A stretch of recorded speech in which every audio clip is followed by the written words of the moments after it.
Good evening to our clients, colleagues, and partners of Insigneo. Thank you for joining our quarterly conference call. Given recent developments in global markets and trade policies during President Trump's second term, it is particularly timely that we come together today to review our investment strategy, our market outlook, and approach to navigating the heightened uncertainty.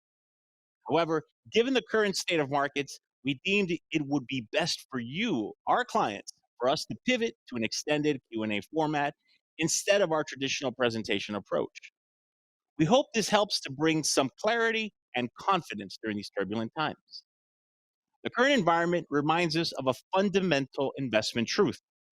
The future is unpredictable, and no analysis can fully eliminate uncertainty, especially during moments of significant economic and geopolitical disruption. President Trump's aggressive stance on tariffs and trade has intensified uncertainty in global markets. The administration's recent tariff policies aim to encourage domestic manufacturing, correct trade imbalances, and enhance national economic security. However, we must recognize the inherent complexity and unpredictability of economic decisions, particularly those with substantial second and third order effects. History has repeatedly shown that policies intended to strengthen one area can inadvertently weaken another. Our firm has factored these dynamics into our investment framework, acknowledging a heightened recession probability of 55%. That being the case, we think that there are still opportunities out there. And opportunities, remember, often arise precisely at times of uncertainty. And we remain committed to identifying attractive investments that may become available at discounted valuations. It is worth noting that as of this moment, markets have already discounted a 60% probability of recession going by historical price movement during drawdowns. If true, it means that we may already be more than halfway through a market sell-off if this turns out to be a typical recession, as we expect because the US was in particularly decent shape going in, and household and company balance sheets are robust. Just as investors navigated the turbulence following the 2008 financial crisis and the onset of the COVID-19 pandemic, our strategy now combines cautious optimism with vigilant risk assessment. We recognize that in times of volatility, the courage to act thoughtfully, can distinguish success from stagnation. During today's session, we hope to detail a disciplined and rigorous approach, highlighting areas of potential opportunity amid the current risks. We will also outline how we are balancing portfolio stability with responsiveness, ensuring that investment decisions remain flexible, informed, and grounded in realistic expectations. In closing, let us keep in mind the wisdom that uncertainty demands thoughtful decision making, and inaction is itself a significant decision. Quick and poorly assessed decisions may lead to unwarranted and unnecessary wealth destruction. We are committed to making measured moves forward, mindful of risk, but never losing sight of opportunities emerging from uncertainty.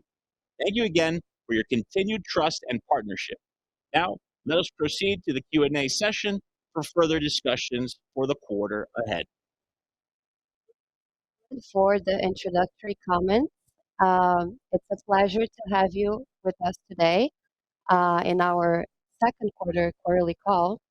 My name is Giovanna. I am marketing manager at Insigneo. And apart from Ahmed, we have here with us Mauricio Viaud, senior investment strategist and portfolio manager, and Melissa Ochoa, investment strategist at Insigneo. We will start taking a couple of questions that we have received in the past few days, and then we'll open for live questions from the audience. You can send your questions scanning the QR code on the screen or through the Zoom chat. Without any further ado, I'd like to start with a very technical question to you, Ahmed. What is going on? Let's start with an easy question, right? So what's going on? I know that it might seem chaotic. It might seem very unpredictable. But we actually think that what's happening is at least very strategic moves by Trump. Now, whether they end up succeeding or not, that's a different story. But what we think he's trying to do, he's trying to reorder the global system in a way that he thinks is more favorable to the United States. Now, they will argue that this global system has already been reordered, and we're just now reflecting the reality that's out there. And the system is the Bretton Woods system that basically existed since the Second World War. So this is a bold move, right? This is disruptor in chief type of move. It's a high risk, high reward kind of move. If it works out, he's going to look like a visionary. If it fails, he's going to be lead in disgrace. But so we are at a very tumultuous time. We do think we are at an inflection point. Um, when there's paradigm shifts, models change, paradigms shift, right? They change. What worked in the past is not necessarily what's going to work in the future. Our job for you, the investors, is to help you figure out what's going to work going forward, because something's going to work. Opportunities always arise out of disruption, out of chaos. It's our job to figure out what works and to help you position yourself how best you possibly can. Perfect. And what sectors in the U.S. equity markets do you find most favorable right now? That's a great question. So right now we would play a little more defense, if you may. Uncertainty is still high out there, so we would overweight sectors in industrials, sectors in healthcare, um, sectors a little bit of maybe consumer staples. Although consumer staples, it's at a company by company basis. But if you're looking for individual sectors, we think utilities, healthcare, industrials will benefit the most. Why? Utilities and healthcare give you some protection. Industrials gives you some upside when things recover. We think a lot of the pricing hasn't been captured there as far as earnings, so we see opportunities there for the long term. Thank you. What regions of the world would you consider investing in? As far as equities, we like Europe right now. We think there's a valuation discrepancy with Europe, in the U.S. Growth in the U.S. is always at an absolute level is always highest, but at a relative level, we think that Europe has some potential there. Uh, we like Japanese equities; they're coming off very very low levels. We also like China. I think China it's going to be volatile, but over time, we think that the increased consumer um, stimulus from the government is going to play out there. And China is interesting because a lot of the indexes there, or the ETFs, if you may have a lot of tech, a lot of consumer-oriented tech. So we think that's going to benefit. Um, and again, Europe out of the three, I think I would favor the most because we think that increased spending on defense is going to lead to growth in the whole region across industry. Mhm. Perfect. And what about Latin America? Any particular countries or industries that you favor in the region? On the equity side, Argentina looks very, very enticing. Um, there's a lot of movement right now. We're going to get some news from the IMF actually tomorrow. So we think that Argentina looks very enticing at this point. And on the more of the where in what region, not what regions, but what industries. We like energy. We like energy. Again, Argentina, like a Muerta, is a big production growth engine there. But also even the consumer. Things are going to pan out. We think the consumers would benefit. That would benefit sectors like consumer discretionary, financials. So if you pick your spots right, we think there's a lot of potential there. In terms of fixed income, I would also like to add that even if Latin America tends to be a region where finding pockets of value can be a little bit more challenging because of the macroeconomic situation, we have been considering or we have been favoring a couple of strategies as well as Mauricio just pointed out. We believe that the energy sector in Argentina could be a very attractive way to get exposure um, to the oil and gas without having the risk or additional political risk that maybe is not desirable at this point. And moreover, there are also a couple of value plays, for example, be that in Mexico, um, that you can consider, you can also assess for your portfolio, where um, even if the nearshoring thesis that we had been defending before has changed, there is still some upside that can be considered specifically in, for example, in a couple of Mexican financial or even consumer staples in that specific region. Thank you. What do you think of the current fiscal situation of the United States? Well, I'll take that one because it's not good, right? It's not good. It's the U.S. fiscal deficit is projected to be around 6.5%, and that's not including a recession. So if we do go into a recession, there's going to be pressure on the fiscal deficit to expand. We already saw the House today pass a bill. We'll see if it ultimately passes or not. But that is, I think, the key long-term risk for investors. So it is crucial that whatever comes out of this paradigm shift that happens or that is occurring right now, that it addresses the U.S.'s long-term fiscal and debt situation. Because if it doesn't, we'll likely eventually see. Because if we have a recession, rates will go down. Okay, I've heard a lot of people talking lately. Well, the Fed's not going to be able to cut rates. If we go into recession, the Fed is going to cut rates. It's just a matter of how many cuts they make, but they will cut rates. They'll probably at least cut twice, maybe 3 or 4 times. After that yield comes down, it's going to shoot right back up again after we exit that recession, because it's all about fiscal deficits. Because the long-term driver of inflation is not the central bank, it's not tariffs, it's fiscal deficit. So we need to get those under control if we want to get the inflation situation under control. And what is your take on U.S. exceptionalism? Is it really over, or was this just a pause in the end? Well, the thesis that we had been, let's say, arguing in this situation is that the U.S. exceptionalism investment is starting to show its first cracks. Unfortunately, we have seen, up until this week, we were seeing a couple of soft data that was a little bit softer than what you would have liked, especially consumer confidence, a couple of measures of inflation expectations measured by surveys, not by the market, but those were starting to deteriorate. And that sort of shows that the trust that was instilled in the US being that economy that was going to be able to generate higher earnings and therefore bring exceptional returns was starting to show some cracks. What we believe in some is that this specific topic, what is showing, is giving us an opportunity to actually diversify our exposure within the portfolios, not necessarily go completely underweight the US, because just as Ahmed was saying, there are still pockets of value and pockets of attractive investment that can be done within the US.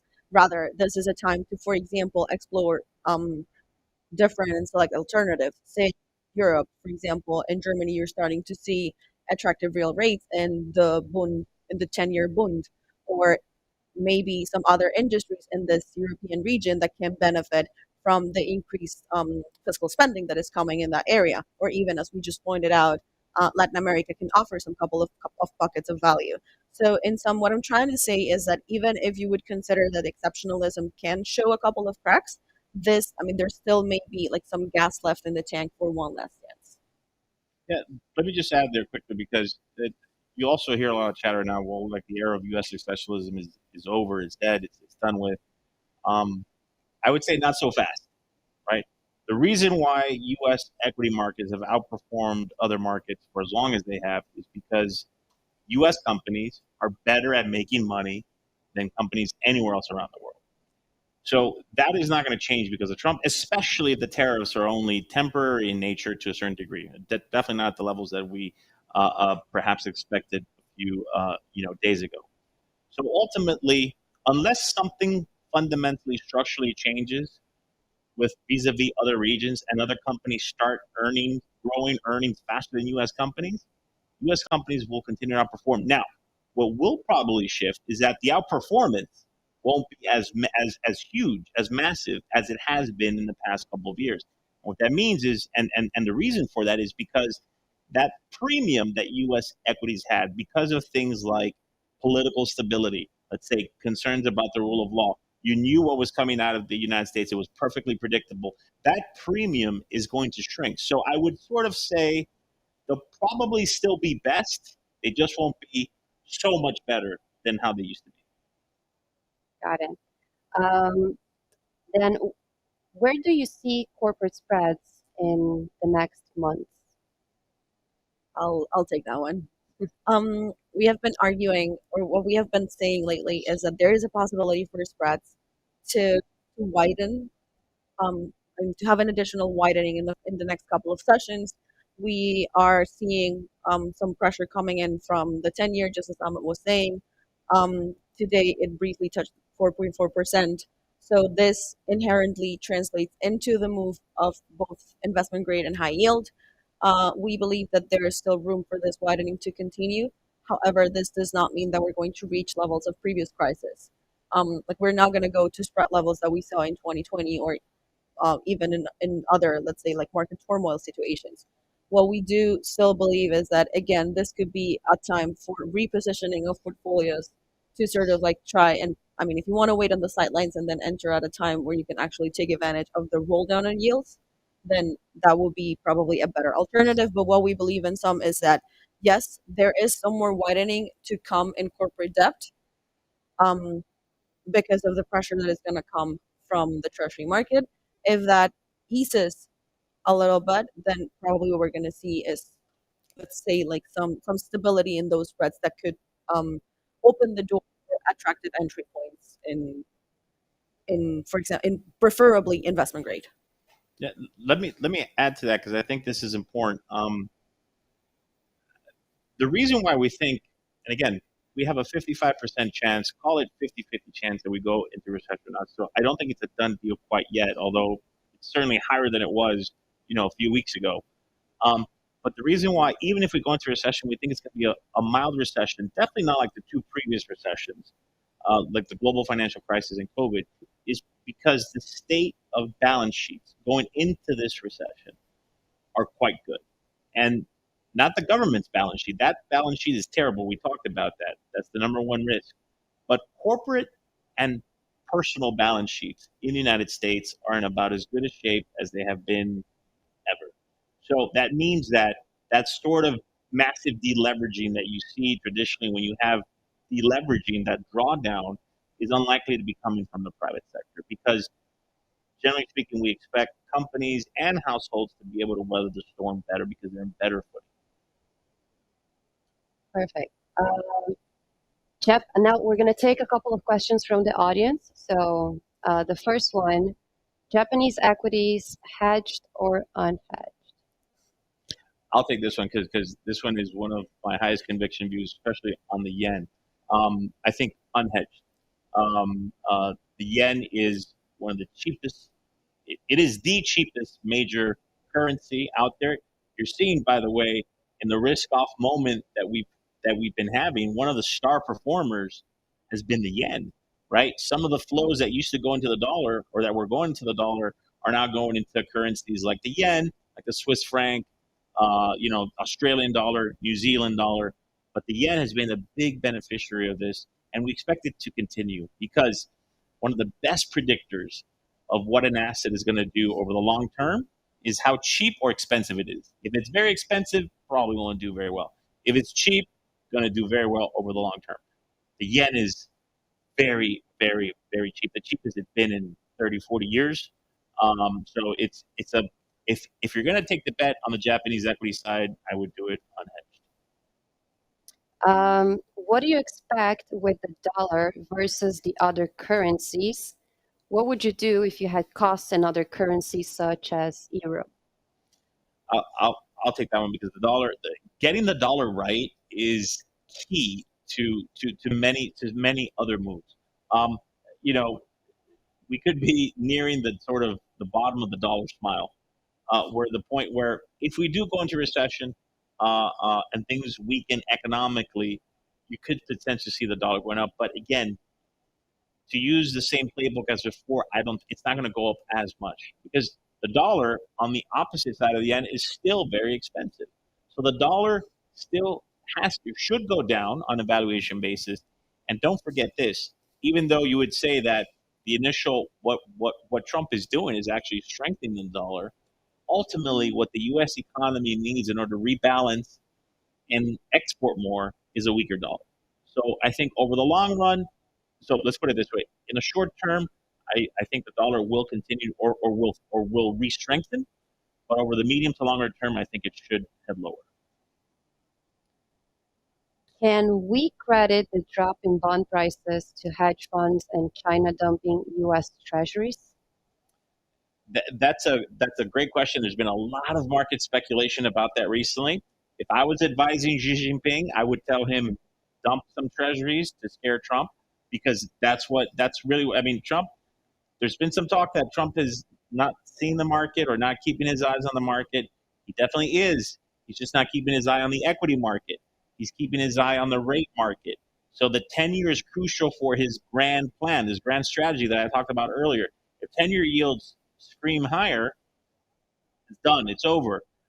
They need to bring that long-term yield down, and so that is absolutely necessary for him to do so, for his plan.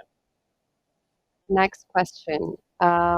What does the current market activity have? What effect does the current market activity have on the plan to establish the U.S. sovereign fund? I can take that because the sovereign wealth fund is something that was sort of talked about. It was a big piece of news information. I think it's kind of got lost. A lot of themes have been lost over the past several weeks, right? No one wants to talk about AI. No one wants to talk about energy infrastructure, the demands that we need for all this stuff. Everyone's focused on the negative right now, so I get it. But that sovereign wealth fund, if it does happen, and I think eventually it will happen, you're talking about a massive pool of capital. The U.S. government is paper broke, but asset rich. So cash poor, but asset rich. Let's put it that way. The U.S. government's balance sheet is somewhere around, 14, 15 trillion dollars. When you factor in all the assets that the government owns, I'm talking about land, the biggest landowner by far in the United States, federal government. You're talking about, gold reserves. When you factor in everything that it owns, it's somewhere around 13 to 15 trillion dollars. What does that mean? If a portion of that gets put into a sovereign wealth fund and gets managed like a sovereign wealth fund of traditional sovereign wealth funds, you're talking about by far the largest sovereign wealth fund in the entire world, right? The next two or three would be around 1 trillion and lower.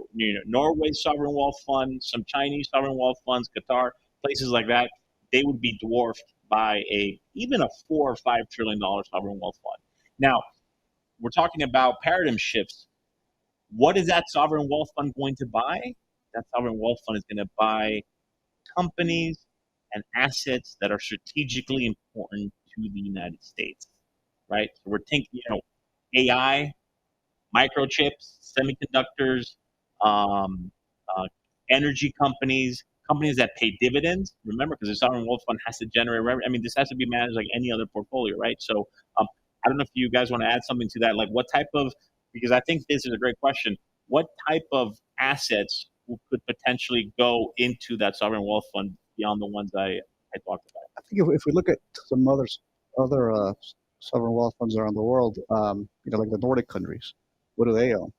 A lot of energy. They have a lot of energy.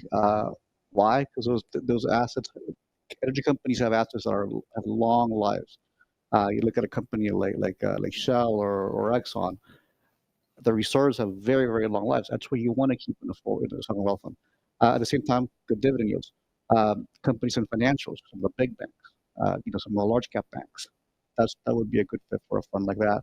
And even some of the consumer staple names, some of the more stable names that have a steady pool of earnings generation and a steady flow of earnings. So I think those sectors would be very, very good fits for a fund like that. And by the way, let's add private capital too, because I think private investments are going to be a big portion of any U.S. sovereign wealth fund. Think of strategic assets. Think of what does the United States need from a strategic basis? From defense companies are another one that are probably likely beneficiaries. So defense companies will be purchased. Commodity producers, steel producers, aluminum producers, right? The things that are strategically important from a security and a geopolitical perspective. And probably even sovereign debt from other countries. Like Yeah, that of wouldn't course. be a misjudgment from their part, because if you think, for example, the Norwegian sovereign fund, I know that they do have exposure to, funnily enough, several Latin American countries and their sovereign debt. So probably the U.S. can mimic or can mirror that specific approach, and who knows, even add sovereign debt from their specific trading partners, or something that even ties their commercial relationship even, let me be redundant, tighter. Absolutely, because remember, the U.S. wants to export more. Exactly. If you're going to export more, you finance your customers, right? Which is what the rest of the world has been doing to us for the last 20, 30 years. That's likely to shift a little bit back. I'm not saying that the U.S. is all of a sudden going to become China. It's going to become an exporter like that to that degree. China's model is unsustainable, but you can expect to see more exports, more manufacturing, less services, less consumption in the United States. So the U.S. will look a little. I think when all this is said and done, the U.S. is going to look a little bit more like China, and China is going to look a little bit more like the United States from this consumption manufacturing breakdown, right? I mean, there's obviously numerous differences between the two countries, but I'm talking about from the share of their economy that's devoted to consumption versus exports and manufacturing. Now, we have a question on LATAM credit. What do you think about Vale and Petrobras, and what is your perspective on LATAM debt? Okay. As I was saying before, I do feel that there are a couple of spots in Latin American credit that you can still find value. However, it is worth mentioning that Latin America is a region where you need to be prepared to endure a little bit of volatility, and let's say stronger moves in yield, if you want to name it that way. Specifically, going into the credits that you're asking me about, which are two Brazilian names, what we have been stating lately is that our take on Brazil is a little bit more negative than what we would like, because we believe that unfortunately the fiscal issues that Brazil is currently facing are above the interest, or beyond any desirable stance for that matter. They have not been able to properly manage their debt and their deficit, even if it's only in the local stance, because what they have issued in dollars is nowhere near what they have issued in local currency. Still, the fact that they have been toying around with their debt anchor, and they have not been, let's say, respecting the guidelines in terms of debt sustainability and fiscal stability, is something that has been worrying us lately. And that is also the reason why, even if we maintain, or if we consider that a couple of bonds or names in Brazil are attractive, we do it with a grain of salt. Um, Vale specifically is worrisome, or a little bit worrisome in this current environment, because of its exposure to metals, and we need to consider how that is going to develop, or how that is going to play out with Trump's tariffs, because yes, we currently have a 10% flat tariff to absolutely all countries that did not retaliate, but is that going to substantially affect Vale's exports everywhere else? What is the direct relationship, which is something that I don't know, the direct relationship that Vale has to the U.S.? How does that look in terms of potential increases in revenue and even bottom line?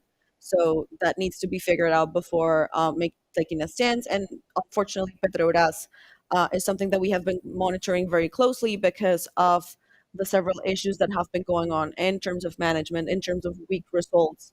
Um, we actually were considering even downgrading our more rosier outlook that we had before in Petrobras. So in some, Brazil is a little bit more complicated. That basically is the umbrella that we have been playing. And in more specific names, as I said before, if we were to have any exposure to energy in Latin America, we would rather go down the path of Argentina. We believe that names like uh, YPF, Vista, Pampa, they're going to benefit from the development of Vaca Muerta Sur, and that is immediately going to affect in a positive manner their their revenue streams and their bottom lines. Plus, their leverage indicators are not as high as you would. I mean, they're not as high as you would expect in an oil and gas company. And as I said before, there are a couple of other select names specifically in Mexico, that are not going to be as affected by the shift in the nearshoring thesis, that could also be attractive at some point for a more conservative approach. Thank you, Melissa. We are getting close to the end of our session, so we'll take one last question. At what level should we start approaching a small percentage of our portfolios of stable coins and invest in Bitcoin and blockchain stablecoin related products? Do we want to take this one or? Yeah, sure. I think more than two on the very conservative side and 3% on the most aggressive side of your total net worth um, is anything above 3% I think is imprudent. I think 2 to 3% is a sweet spot, because I do think that one of the consequences, by the way, of what's happening with the dollar and Trump right now is that the use of stable coins is going to increase. In fact, I read a fascinating strategy paper how actually the use of stablecoins is one of the way to keep the dollar still at the center of the global trading system and still the global currency reserve. So that I think is a key part of it, and I think I think what we've seen now is we're starting to see the maturation of this as an asset class, and you're seeing it finally we've seen it in the drawdowns that, for example, Bitcoin has had. Bitcoin has fallen less than the S&P 500. I'm not saying that's going to necessarily continue, but in past crises, Bitcoin has been, if the S&P is down 5%, Bitcoin's down 15%, and that's just no longer the case. Now the S&P is down 5, Bitcoin's down 4. So I think you're seeing a maturation of crypto, generally speaking, as an asset class. But I think for investors, unless you're just a tech bro from San Francisco and you live and breathe this, 2 to 3% of your total net worth is I think the right spot. Perfect. Maybe we have time for one last question. Emerging markets, corporate, or U.S. high yield? That's a tough one, so I'm going to let them answer. When you say emerging market corporate, you mean? Yeah, that's a very tough question because EM corporates, I mean, are you talking That's about very wide. Ghana or are you talking about Argentina, for example, right? So we like Argentina, probably would not have touched Ghana right now. Mhm. So like frontier market. So we have to be more specific. I can't tell you this though. U.S. high yield spreads are behaving. They're. I mean, but look, they're not doing that bad. I think what's happened, and we won't know this until probably a year or two from now. I think what's happened is that the public high yield market, a lot of the worst names have gone into private credit, and so you actually have a situation where U.S. high yield actually has a better balance sheet than what historically it's had, because a lot of the worst names in the U.S. high yield space are now raising money in the private credit space. So again, I don't know that for sure, but I'm starting to get hints that that's starting to be the case. What does that mean? It means that private credit we need to be careful with. I'm not saying that we don't. I mean, we actually do like private credit. We own private credit in many of our investment strategies. So I don't want to give that wrong impression. But it's not a panacea. There is volatility there. They're weaker balance sheets. They're companies that tend to not have access to the public markets. We're seeing high yield is it's behaving, considering. I mean, past cycles you've seen high yield. It's first spreads to gap up. To that point about private credit, we're seeing it's very interesting. The opposite in private equity, That's right. where a lot of the high quality companies are being scooped up with private equity. That's right. So what ends up happening when you buy a small cap product, you're ending up with the lower quality names, if you may, which is interesting that we're seeing different dynamics, in the two different asset classes. Perfect. Well, thank you so much, Ahmed, Melissa, Mauricio. It's been a pleasure. Thank you, everyone who joined us in this special edition of our quarterly call. As a reminder, we will be sharing the recording of this session in the next couple of days, and along with a written executive summary. And thank you so much for joining us.